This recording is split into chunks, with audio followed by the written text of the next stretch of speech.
is it that this comment by Linda Evangelista, who says she's not dating anymore because she doesn't want to sleep next to anyone, she doesn't want to hit anyone breathing anymore, why is it that it rings so true to so many of us? For one thing, it's because men unalive us through our sleep.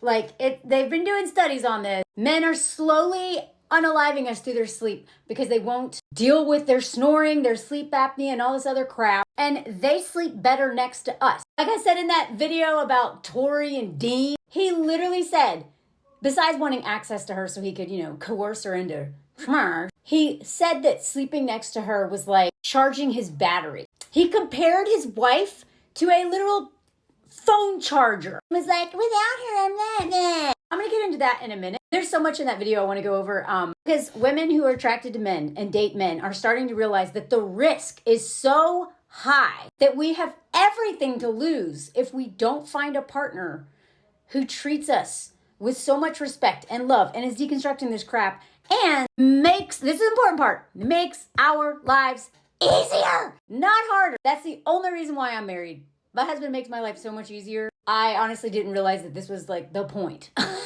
In a good way, in a healthy marriage, with a man truly invested in doing the work, a woman can not only thrive, she can keep leveling up in her career and everything, which is what's happening to me. But in any other type of marriage, because of patriarchy, he'll ruin her life, her finances, and even take her life, even if he's not abusive at all. He's going to exploit her on some level if he's not doesn't do all this work. But he's literally going to unalive her through her nervous system and through her sleep and other things. Now, I want to get back to Linda in a second. But what made me think of this, because I saw this tweet the other day, and then I saw Rose's video. So I looked into it, of course. If you haven't read Emotional Labor yet by Rose Hackman, who I just stitched, it's one of my mutuals. Brilliant, life-changing work right there. She's a journalist, a fabulous writer, all the things. But this tweet is what really, I couldn't stop thinking about this tweet, which was combining kind of all of these sentiments of women, celebrities lately, of women. We had so many women, I don't ever want to be in a situation for even a second, I'm tired of doing stuff I don't want to do. I don't want to be in situations I don't want to be in. That is so relatable. Whoopi Goldberg, I don't want someone in my house. So relatable. I thought if I ever got married, which I honestly wasn't interested in, I didn't think it was even an option for me because I've been single so long, and I was like, there's no way this would ever be a good thing for me. I assumed that if I ever did marry somebody, that I would have a separate house. That's the only way it would work, because I'm so used to having my own space, my own bed, not having to cater to anyone else other than maybe roommates, that I was like, yeah, I can relate to that. By the way, this is the person that tweeted that I follow, so I like to credit sources of where I find stuff. So the other one that was included in that tweet was what Rose is talking about. I don't want to hear someone breathing. She's not interested in dating.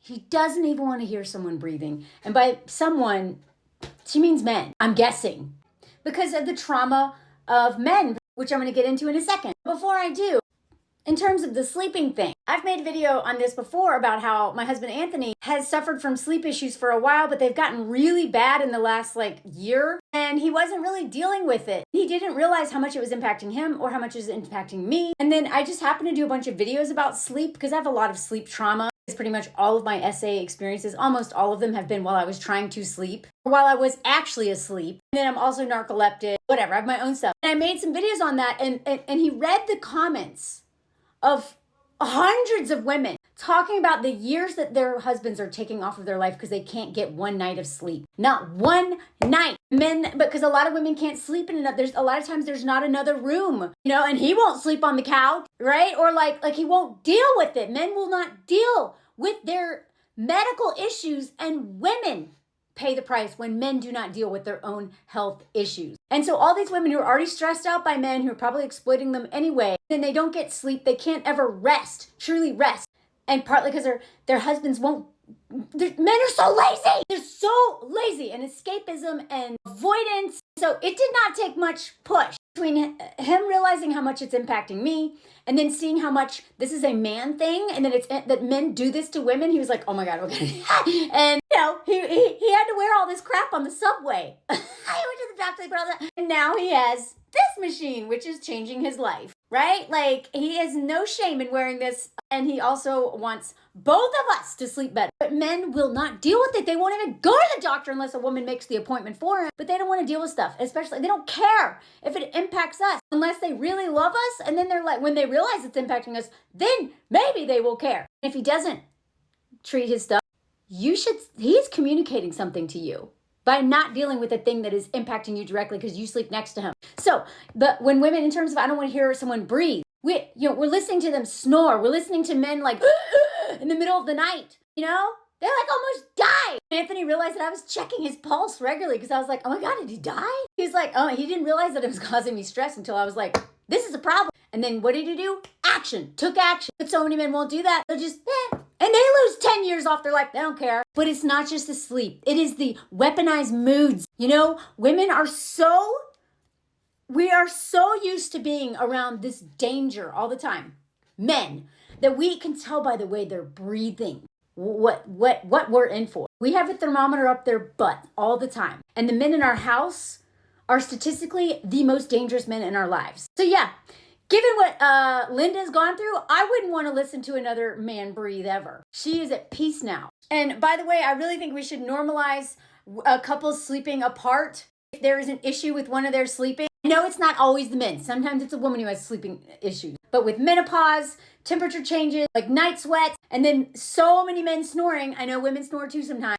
Let's normalize this. This literally saves marriages. So why is it that she has tapped out of dating entirely? Why is one of, during the 90s, People Magazine's one of the 50 most beautiful people in the world, according to People Magazine. One of the supermodels, like this woman was so famous, y'all. We do not have models at this level as they were during this period of time with Cindy Crawford and Linda and Naomi Campbell and all of them. Like, it was, wow. Well, at least one of her marriages was abusive. And like Rose mentioned in her video, this man knew not to touch her face. He knew not to touch my face, not touch the moneymaker, which shows you, for anyone who's confused here, that men are somehow, dysregulated and they can't really control their temper. No! These men know exactly what they're doing. Men are intentional about where they hit you, where they pinch you, where they leave marks. Can you imagine knowing that your husband was abusing you on other parts of your body, but never touching your face? Because this is the thing he's also exploiting. By the way, she was 22. He was 27. 5 years isn't that much later on, but at that early age, 5 years is, it's a lot. It's not the age gap that's the problem. It's the power. He was one of the most powerful men in the fashion industry. And she was afraid to speak out against him because he was, controlled her career. And it wasn't until other women accused him when Me Too, hit Hollywood and the modeling world. It wasn't until other women accused him that she realized, oh my God. By the way, it was really hard for her to divorce him. Look at this. He let me out as long as he got everything. Can you imagine being one of the 50 most beautiful women in the world, making millions like her, and still being this screwed financially? So I guess she lost everything, but she got out and she was safe and had her freedom. Now, of course, nothing ever happened to him because of stupid statutes of limitation, which are not just in the US, they're here in France as well. By the way, she's another example. Don't move for a man.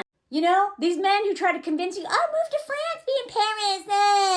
This is how they isolate you. Don't move for men, but especially don't move to another country for a man. Before you ask, I did not move here for Anthony. I met him long after I had been here and established my own community and life here.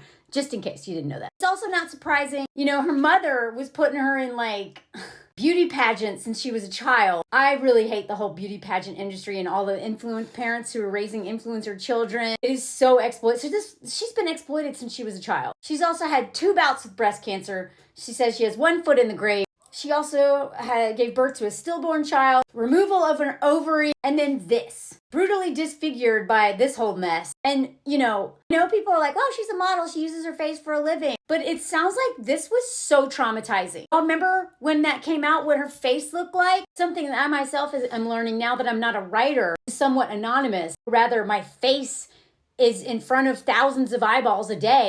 It's terrifying. I can't imagine everyone talking about how ugly my face looked because of a company. She also was in an industry that is set up to exploit women and especially girls. One of the women that man abused was an undercover journalist doing a documentary about him. He abused her. fashion industry is totally unregulated. It thrives on the abuse of girls. The perfect storm for predators with power and 15, 16, 17-year-old girls. Predators like him that I did a video on just last week. I hope Linda never has a man invade her peace again.